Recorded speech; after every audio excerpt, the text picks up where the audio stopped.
Hello મિત્રો, કેમ છો? અમારી ચેનલમાં તમારું સ્વાગત છે. તો આજે આપણે જોઈશું જે જ્ઞાન સહાયક મિત્રો છે એમની અને જે હવે શિક્ષકો બનવાના છે એ લોકોની ભરતીના નવા નિયમો આવવાના છે. તો એ તમને લોકોને નોટિસ પ્રમાણે જોવા મળશે. તો નિયમો કંઈક આવી રીતે આવવાના છે કે અમુક લોકોએ ટેટ ટાટ પાસ ના કરી હોય તો પણ એ લોકો શિક્ષક બની શકે છે અને એમાં વય મર્યાદામાં વધારો થયો છે. તો જુઓ, એની ચર્ચા એવી રીતે છે કે વ્યય 1-2ની ગ્રાન્ટેડ સ્કૂલો માટે નવો નિયમ આવવાનો છે. એટલે કે જે લોકોએ ટાટ પાસ ન કરી હોય પરંતુ યુજી અને પીજી પાસ કરેલી હોય, એટલે કે ગ્રેજ્યુએશન અને પોસ્ટ ગ્રેજ્યુએશન, તો એ લોકોની વય મર્યાદામાં વધારો થયો છે. એ વધારો કઈ રીતે થવાનો છે તો સાંભળો. જો માધ્યમિકમાં ભરતી માટે જે માધ્યમિક અને ઉચ્ચતર માધ્યમિકમાં વય મર્યાદા હતી 40 વર્ષ કાં તો 45 વર્ષ, તો એ લોકો માટે વધીને 50 વર્ષની વય મર્યાદા કરવામાં આવી છે. હવે અને બીજી વાત એવી છે કે જે નવી ભરતી થશે ને એ દર વર્ષ માટે થશે.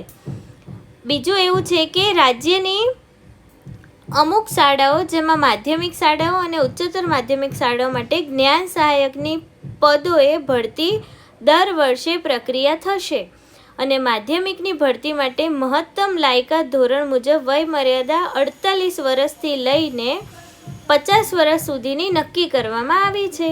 તો આવી રીતે જો માધ્યમિકમાં તો 48 વર્ષ હશે અને ઉચ્ચતર માધ્યમિકમાં હશે તો 50 વર્ષ સુધી વય મર્યાદા રહેશે. હવે વય મર્યાદામાં સુધારો થયા બાદ વધારે પગાર મળશે કે કઈ રીતે, તો એની માહિતીમાં એવું છે કે શિક્ષકોની વય મર્યાદામાં વધારો કરવામાં આવ્યો છે.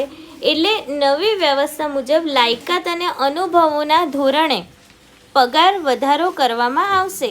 એટલે જે શિક્ષકો બહુ વધારે અનુભવવાળા હોય એ લોકોનો પગાર વધારાશે. જે શિક્ષકોને દર અને ગુણવત્તાયુક્ત શિક્ષણ માટે પ્રોત્સાહન આપવામાં આવશે અને શિક્ષણ ક્ષેત્રમાં સ્થિરતા લાવવામાં આવશે. આવી રીતનું કંઈક ગવર્મેન્ટ વિચારી રહી છે. પછી દર વર્ષે ભરતી એટલે કે પ્રક્રિયા વધુ પારદર્શક અને સમયસર વિદ્યાર્થીઓને શિક્ષકો મળી રહે. એટલે એવી વાત છે કે જે જ્ઞાન સહાયકની ભરતી કરે છે એ દર વર્ષે યોજાશે, જેથી શાળાઓમાં ખાલી જગ્યાઓ ના રહે અને સમયસર એ ખાલી જગ્યાઓ ભરી શકાય.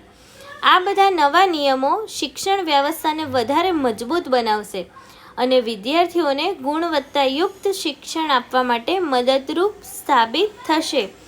આવી રીતે ગવર્મેન્ટ નવા નિયમો લાવી રહી છે કે જો સારું શિક્ષણ હોય, સારો શિક્ષક હોય, સારું શિક્ષણ મળે તો વિદ્યાર્થીઓનું ભવિષ્ય ઉજ્જવળ બને.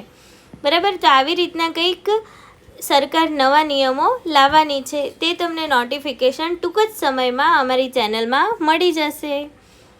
તો તમને આવા વિડીયો ગમતા હોય તો અમારી ચેનલને સબસ્ક્રાઈબ કરજો અને વધારે વિડીયો અને માહિતી લેવા માટે અમારી ચેનલને ફોલો કરજો અને બીજા મિત્રોને શેર કરતા રહેજો, જેથી એ લોકો પણ આ બધી નવી જાહેરાતોનો લાભ લઈ શકે.